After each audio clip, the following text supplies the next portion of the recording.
Don't be sad എന്ന പുസ്തകത്തിലെ ആശയങ്ങളിലൂടെ നമ്മൾ മുന്നോട്ടു പോകുകയാണല്ലോ. അതെ. മുൻപ് സംസാരിച്ചതിന്റെ തുടർച്ചയായിട്ട് ഇന്ന് നമ്മൾ നോക്കുന്നത് ഒരു പ്രധാനപ്പെട്ട കാര്യമാണ്. അതായത് മറ്റുള്ളവർക്ക് നല്ല കാര്യങ്ങൾ ചെയ്യുന്നത് അതെങ്ങനെ നമ്മുടെ മനസ്സിനൊരു സമാധാനം, ഒരു സന്തോഷം തരുന്നു എന്നതിനെപ്പറ്റിയാണ്. ശരിയാണ്. ഈയൊരു ഭാഗം ശരിക്കും ശ്രദ്ധിക്കുന്നത് നമ്മൾ മറ്റൊരാളെ സഹായിക്കുമ്പോൾ അതിന്റെ ഗുണം ആദ്യം കിട്ടുന്നത് നമുക്ക് തന്നെയാണെന്നുള്ളതാണ്. അതാണിതിലെ പ്രധാന പോയിന്റ്. നമ്മുടെ ഉള്ളില്, നമ്മുടെ മനസ്സിൽ എന്ത് മാറ്റാണതുണ്ടാക്കുന്നത്? നമുക്കതൊന്ന് വിശദമായി നോക്കാം. തീർച്ചയായും. ഈ ഭാഗം തുടങ്ങുന്നത് തന്നെ അങ്ങനെയാണല്ലോ. നമ്മളൊരു ദാനം കൊടുക്കുമ്പോൾ അല്ലെങ്കിൽ ഒരു സഹായം ചെയ്യുമ്പോൾ അതിന്റെ ആദ്യത്തെ ബെനിഫിറ്റ് നമുക്ക് തന്നെയാണെന്ന്. അതെ. നമ്മുടെ ഒരു പെരുമാറ്റത്തിൽ മാറ്റം വരും, ചിന്തകളിൽ മാറ്റം വരും. പിന്നെ മറ്റൊരാളെ മുഖത്തൊരു സന്തോഷം കാണുമ്പോൾ നമുക്കൊരു പ്രത്യേക ഫീലല്ലേ, ഒരു സമാധാനം കിട്ടും. ഇതിലൊരു രസകരമായ ഉപദേശവും കൂടിയുണ്ട്.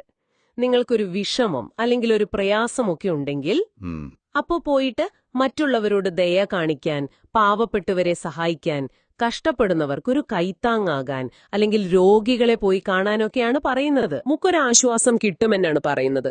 ശരിക്കും നമ്മുടെ ശ്രദ്ധയൊന്ന് മാറുമായിരിക്കുമല്ലേ സ്വന്തം ദുഃഖത്തിൽ നിന്ന്? ശരിയാണ്. ആ ദാനധർമ്മത്തെ ഒരു സുഗന്ധദ്രവ്യത്തോട് ഉപമിച്ചത് എനിക്ക് ഭയങ്കരമായിട്ട് ഇഷ്ടപ്പെട്ടു. അതെ. അത് ഉപയോഗിക്കുന്ന ആൾക്കും പിന്നെ വിൽക്കുന്ന ആൾക്കും വാങ്ങുന്ന ആൾക്കും എല്ലാവർക്കും അതിന്റെ ഒരു ഗുണം കിട്ടുന്നുണ്ട്. അതുപോലെ മാനസികമായ ഗുണങ്ങളും എടുത്തു പറയുന്നുണ്ട്. ഇപ്പോ ഡിപ്രഷൻ പോലെയുള്ള അവസ്ഥകളിൽ പോലും മറ്റുള്ളവരെ സഹായിക്കുന്നത് ചിലപ്പോ നല്ലൊരു മരുന്നിനേക്കാൾ എഫക്റ്റീവ് ആവാമെന്നാണ് പറയുന്നത്. അത് ശരിക്കും ഇൻട്രസ്റ്റിംഗ് ആണ്. അതെങ്ങനെയാണ്? കാരണം നമ്മൾ മറ്റൊരാൾക്കൊരു സഹായം ചെയ്യുമ്പോൾ നമുക്കൊരു പോസിറ്റീവ് ഫീലിംഗ് ഉണ്ടാവും. അത് നമ്മുടെ ഉള്ളിലെ ഒരു നെഗറ്റീവ് ചിന്തകളെ, ആ ഉത്കണ്ഠയൊക്കെ കുറയ്ക്കാൻ സഹായിക്കും. ശരിയാണ്. സ്വന്തം പ്രശ്നങ്ങളെക്കുറിച്ച് തന്നെ ചിന്തിച്ചുകൊണ്ടിരിക്കുന്നതിന് പകരം മറ്റൊരാളുടെ കാര്യത്തിൽ ശ്രദ്ധിക്കുമ്പോൾ ഒരു മാറ്റം വരും. ഇവിടെയാണ് ഒരു പ്രവാചക വചനം, അതായത് ഹദീസ് പുസ്തകത്തിൽ കൊടുത്തിരിക്കുന്നത്. ഹദീസോ? അതായത് പ്രവാചകൻ മുഹമ്മദ് നബിയുടെ വാക്കുകളോ പ്രവൃത്തികളോ അല്ലേ? അതെ. ആ ഹദീസ് ഇങ്ങനെയാണ്: നിന്റെ സഹോദരനെ ഒന്ന് ചിരിച്ച് പ്രസന്നമായ മുഖത്തോടെ കാണുന്നത് പോലും ഒരു നല്ല കാര്യമാണ്. അതിന് നിസ്സാരമായി കാണരുത്. ഒരു പുഞ്ചിരിക്ക് അത്രയും വിലയുണ്ടല്ലേ? അതെ. കാരണം അത് നമ്മൾ നന്മ തിന്മകളൊക്കെ തൂക്കുന്ന സമയത്ത് തുലാസിൽ വലിയ ഭാരം വരാൻ സാധ്യതയുള്ളൊരു കാര്യമാണെന്നാണ് അതിൽ പറയുന്നത്. നേരെ മറിച്ച് നമ്മളൊരു മുഖം കറുപ്പിച്ച് ദേഷ്യപ്പെട്ടിരിക്കുന്നത് അത് ശത്രുതയുടെ ലക്ഷണമാണെന്നും പറയുന്നു. അതിന് ദോഷങ്ങളുണ്ട്. ശരിയാണ്. ഇതിനോട് ചേർത്ത് വായിക്കാവുന്നൊരു സംഭവം പറയുന്നുണ്ടല്ലോ. ഒരു സ്ത്രീ ഒരു വേശ്യയായിരുന്നു എന്ന് തോന്നുന്നു.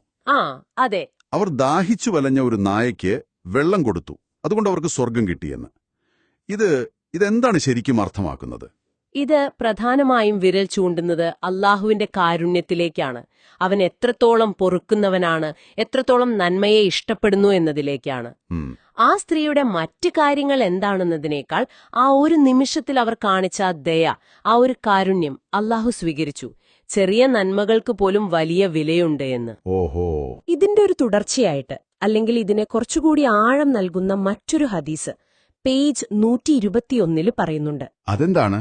അത് അന്ത്യനാളിൽ, അതായത് ലോകാവസാനത്തിന് ശേഷം വിചാരണ നടക്കുമ്പോൾ അല്ലാഹു ഒരു അടിമയോട്, ഒരു മനുഷ്യനോട് ചോദിക്കുന്നതാണ്. എനിക്ക് വിശന്നിരുന്നു, പക്ഷെ നീ എനിക്ക് ഭക്ഷണം തന്നില്ല. അപ്പോ മനുഷ്യൻ അത്ഭുതത്തോടെ ചോദിക്കും, ദൈവമേ, നിനക്കെങ്ങനെ വിശയ്ക്കും?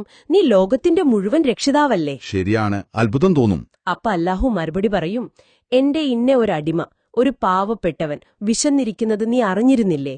നീ അവന് അന്ന് ഭക്ഷണം കൊടുത്തിരുന്നെങ്കിൽ അതിന്റെ പ്രതിഫലം ഇന്ന് എന്റെ അടുത്ത് നിനക്ക് കാണാമായിരുന്നു എന്ന്. അപ്പോ മറ്റുള്ളവരെ സഹായിക്കുന്നത് അത് ദൈവത്തിനെ നേരിട്ട് സഹായിക്കുന്നത് പോലെയാണെന്നാണോ? ഒരു തരത്തിൽ അങ്ങനെ വ്യാഖ്യാനിക്കാം. അത്രയധികം പ്രാധാന്യം അതിനുണ്ട്. മറ്റുള്ളവരുടെ ആവശ്യങ്ങൾ കണ്ടറിയുന്നതും സഹായിക്കുന്നതും ദൈവികമായി വളരെ പ്രധാനപ്പെട്ട ഒരു കാര്യമാണ്. ഒരു നല്ല കാര്യം ചെയ്യാൻ ശ്രമിക്കുക. അതൊരു പക്ഷേ പൈസ കൊടുക്കുന്നതാവാം, അല്ലെങ്കിൽ നല്ല വാക്ക് പറയുന്നതാവാം, ഒരാളെ കേൾക്കുന്നതാവാം, എന്തുമാവാം. ഒരു പുഞ്ചിരി പോലും ആകാം. അതെ, ഒരു പുഞ്ചിരി പോലും.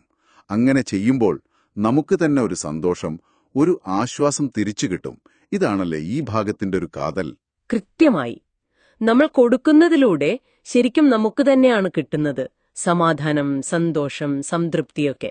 അപ്പോ ഈ ചർച്ച ഇവിടെ നിർത്തുമ്പോ നിങ്ങൾക്കായി ഒരു ചിന്ത അല്ലെങ്കിൽ ഒരു ചോദ്യം, നമുക്ക് പെട്ടെന്ന് കിട്ടുന്ന ഒരു ആശ്വാസം, അത് മാത്രമല്ല സ്ഥിരമായിട്ട് നമ്മൾ അറിഞ്ഞുകൊണ്ട് മറ്റുള്ളവരോട് ചെറിയ ചെറിയ കാരുണ്യപ്രവർത്തികൾ ഇങ്ങനെ ചെയ്തുകൊണ്ടിരുന്നാൽ അത് ജീവിതത്തിലെ വലിയ പ്രശ്നങ്ങളെ, വെല്ലുവിളികളെയൊക്കെ നമ്മൾ നോക്കിക്കാണുന്ന രീതിയെ കാലക്രമേണ എങ്ങനെയായിരിക്കും മാറ്റിമറിക്കുക?